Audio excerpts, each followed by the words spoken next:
ওয়ালাকাদ খলাকনাল ইনসানা মিন সুলালাতিন মিন তিন। ও নবী, আপনি পৃথিবীর মানুষদেরকে জানায়া দেন, আমি আল্লাহ রাব্বুল আলামিন আমার বান্দা বান্দীদেরকে, মানুষগুলাকে কাদা মিশ্রিত একটা তরল পদার্থ থেকে সৃষ্টি করলাম। কিভাবে সৃষ্টি করলেন? সুম্মা জাআলনাহু নুতফাতাম মিন ক্বারারিম মাকিন। এই আয়াতের তরজমা করতে হলে এর পূর্বের আয়াত ভালোভাবে আমাদেরকে বুঝতে হবে। আল্লাহ রাব্বুল আলামিন আমাদেরকে সৃষ্টি করার পর সাথে সাথে মানুষগুলাকে দুনিয়াতে পাঠাইয়া দেন নাই। তিনি আমাকে আপনাকে পুনরায় একখানা নাপাক পানি রূপে তৈরি করলেন। ওই নাপাক পানিকে বিজ্ঞানীগণ বলে, আমি আর আপনি অনেক অনেক বছর ধরে আমাদের বাবার যে মেরু আছে, যেই পিঠের মেরু রয়েছে, মেরুর মধ্যে নাপাক পানি রূপে আমরা কয়েকদিন যাবৎ ছিলাম। এরপরে আল্লাহ রাব্বুল আলামিন ওই নুতফাকে তিনি তার কুদরতি কারিশমার মাধ্যমে, মা বাবা দুইজন যখন একত্রে ঘুমায়, তখন তিনি মানুষগুলাকে তার বাবা এবং মায়ের মাধ্যমে মায়ের পেটে পাঠিয়ে দেন। আল্লাহ রাব্বুল আলামিন সেই কথাটাই কোরআনের মধ্যে বলছেন, সুম্মা জাআলনাহু নুতফাতান ফি ক্বারারিম মাকিন। অতঃপর আল্লাহ রাব্বুল আলামিন তার কুদরতি কারিশমার মাধ্যমে সেই নুতফাকে আমাদেরকে আপনাকে নুতফা হিসেবে তৈরি করে। সুম্মা খলাকনান নুতফাতা আলাকা। আল্লাহ রাব্বুল আলামিন বলে, ও পৃথিবীর মানুষেরা, ওই নুতফা থেকে তোমাদেরকে সাথে সাথে আমি মানুষ বানাইয়া ফেলি নাই। ওই নুতফা থেকে, নাপাক পানির ফোঁটা থেকে আমি আল্লাহ রাব্বুল আলামিন তোমাদেরকে বানাইলাম রক্তের চাকা। আল্লাহ বলেন, সুম্মা খলাকনান নুতফাতা আলাকা। অতঃপর আমি আল্লাহ রাব্বুল আলামিন ওই রক্তের চাকা তোমাকে বানাইলাম। ফাখলাকনাল আলাকাতা মুযগা। রক্তের চাকা থেকে সাথে সাথে আমাকে আপনাকে মানুষ বানাইয়া ফেলান নাই। আল্লাহ রাব্বুল আলামিন 40 দিন পর ওই রক্তের চাকাকে বানাইলেন গোশতের টুকরা, গোশতের চাকা। ফাখলাকনাল মুযগাতা ইযামা। ওই গোশতের চাকার ভিতরে আমি আল্লাহ রাব্বুল আলামিন 40 দিন পর তৈরি করলাম হাড্ডি।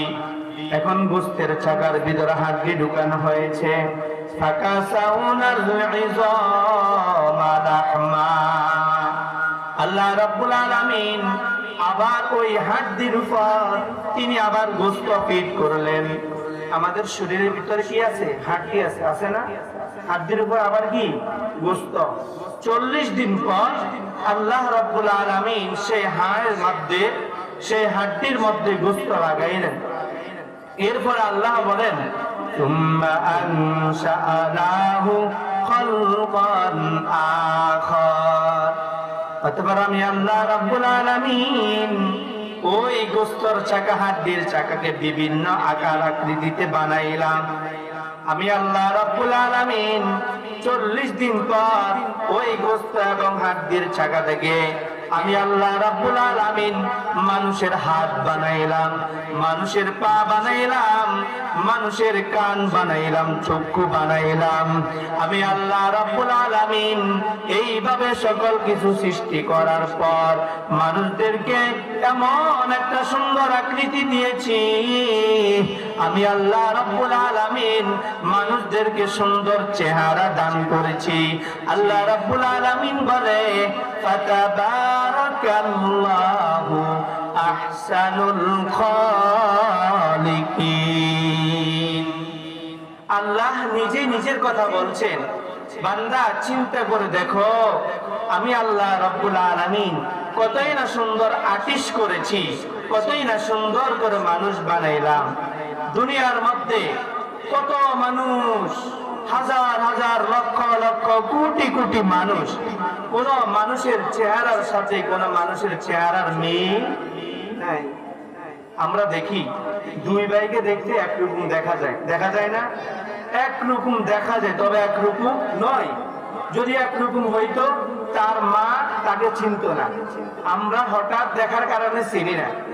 কিন্তু মা বাবা ঠিকই তার সন্তানকে চিনে, চেহারার মধ্যে পার্থক্য করতে পারে। এখান থেকে বোঝা যায় আল্লাহ রাব্বুল আলামিন মানুষের চেহারা বিভিন্ন রূপে তিনি বানিয়েছেন। কোন মানুষের চেহারার সাথে কোন মানুষের চেহারার মিল নাই। দুনিয়ার মাঝে কোন মানুষের কণ্ঠের সাথে কোন মানুষের কণ্ঠ মিলে না। হাতের রেখার সাথে ভুঁইয়া আঙ্গুলের টিপের সাথে অন্য মানুষের টিপ মিলে না। আমরা জমিন রেজিস্ট্রি করতে গেলে বলে নাম লেখেন, বলে নাম লিখতে পারে না, বলে তাহলে টিপ দেন। তো টিপ তো আমি নিজেও দিতে পারতাম, আবার তিনি আপনাকে কেন বলছে যে টিপ আপনাকেই দিতে হবে, না হলে জমিনটা রেকর্ড হবে না। বললো আপনার আঙ্গুলের টিপ আমার আঙ্গুলের টিপের সাথে মিল নাই। মানুষের কণ্ঠের সাথে মানুষের কণ্ঠের মিল নাই, চেহারার সাথে চেহারার মিল নাই। এত সুন্দর করে মহান রব্বে কারীম আমাকে আপনাকে আমাদের সকলকে সৃষ্টি করলেন। তো প্রিয় হাজিরিন, আল্লাহ রাব্বুল আলামিন এভাবে মানুষকে যখন মায়ের গর্ভে পাঠাইলেন, আমি আর আপনি যখন মায়ের গর্ভে ছিলাম কত কষ্ট না মায়ের হয়েছে। বাড়িতে মেহমান আসলো, সবাই মিলে ভালো ভালো খাবার খেতে বসলো। মাকে সবাই ডাকে, আসো খাবার খাও। বললো আমার খাবার দাবার ভাল লাগে না। বললো তুমি তো সকাল থেকে কাজকর্ম দেখলাম করলা না। বললো আমার কাজকর্ম ভালো লাগে না। শরমে কারো কাছে বলতেও পারে না, মায়ের বুমি বুমি ভাব। সামনে যখন খাবার আসে মায়ের বুমি বুমি ভাব। যখন মায়ের সামনে খাবার আসে খেতে মন চায় না। সমস্ত মানুষ আনন্দ করে, মায়ের আনন্দ নাই। কত কষ্ট দিয়েছি মাকে পেটের ভিতর থেকে। এরপরে যখন আমরা দুনিয়াতে আসব ওই সময় মায়ের অবস্থা কেমন হলো? যখন আমরা মায়ের পেট থেকে দুনিয়ার জমিনে আসব, মা বেহুশ হয়ে গেল, মা মনে হয় দুনিয়া থেকে চলে যাবে। স্বামীকে ডেকে ডেকে ডেকে বলে, ও আমার প্রাণের স্বামী, আমাকে ক্ষমা করে দাও, মনে হয় আর বাঁচবো না। এমন বলে কি বলে না? জীবনের মূল কষ্ট মায়ের প্রসব বেদনা, সাতাশে মনসাদি জমিন যেন মায়েরই মাথায়। জীবনের মূল কষ্ট মায়ের প্রসব বেদনা, সাতাশে মনসাদি জমিন যেন মায়েরই মাথায়। এমন মাকে কেমনি তুমি যাও হে ভাই ভুলিয়া, জনম দুঃখী এতিম আমি দেখে না কেউ ফিরিয়া। ও আমার প্রাণের মা, মা গো মা, কোথায় গেলে মোর সারিয়া।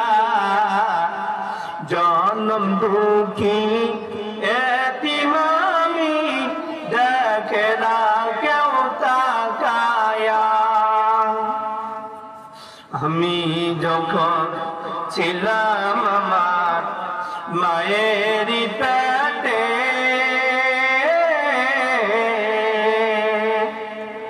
আমি যখন ছিলাম আমার মায়েরই উধারে,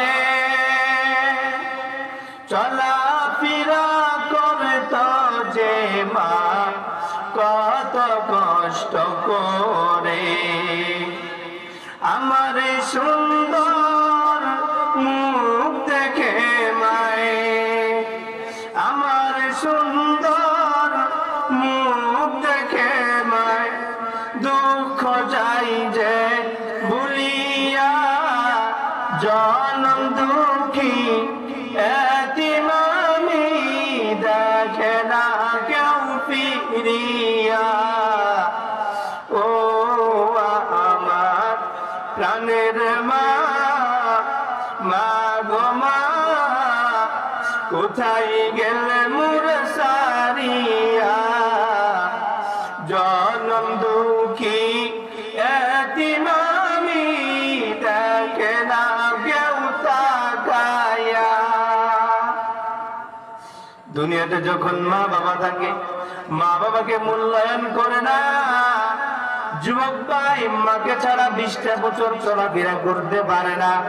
বাজার থেকে আসতে বলে মা কোথায়, দোকান থেকে আসতে বলে মা কোথায়, মাহফিল থেকে বাড়িতে ফিরে গিয়ে বলে মা কোথায়। বিয়ে করার পর আর যুবক আর মা বাবাকে চিনে না। আছে না নাই? বলেন আছে না নাই? এরা মা বাবার কেমন সন্তান, মা বাবাকে ছাড়া 20টা বছর চলতে পারে না। যখন নতুন বিবাহ করে মা বাবাকে আর চিনে না। মা বাবার সাথে এমন কঠিন কঠিন ব্যবহার করে। বিভিন্ন জায়গায় যখন মাহফিলে যায় অথবা মসজিদে জুমা পড়াইতে যায় তখন মুসল্লিরা বলে হুজুর মা বাবার কদর সম্পর্কে কিছু ওয়াজ করেন।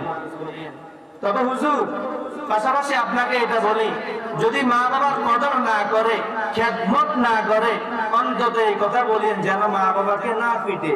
নাউজুবিল্লাহ বলবেন না? নাউজুবিল্লাহ কি বলবেন না? এমন ডাকায় মা বাবাকে আঘাত করে, মা বাবার উপর আক্রমণ করে। নাউজুবিল্লাহ, নাউজুবিল্লাহ মিন যালিক।